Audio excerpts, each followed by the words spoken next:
Welcome to the Salmon Runs YouTube. Enjoy the video. You start by signing into Roblox with the account you want to change. Once logged in, go straight to Settings. On desktop, click the gear. On mobile, tap the three dots.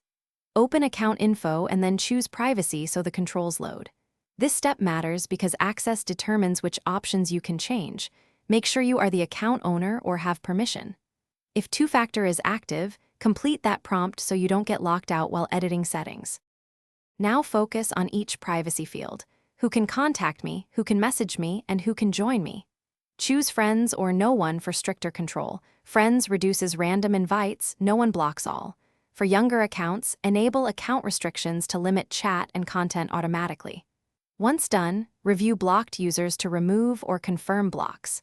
Make sure to save changes. Changes take effect immediately, and adjusting contact permissions directly reduces unwanted interactions and keeps your experience. Finish by saving everything and testing with a secondary account to confirm the privacy behavior you expect. Try sending an invite or message from that account. If it's blocked, you're done. If settings don't apply, clear your browser or app cache, update Roblox, and retry. Sometimes stale data prevents updates.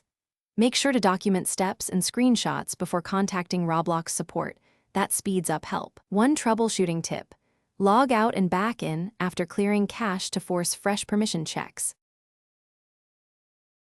Thanks for watching. Consider subscribing if we helped you.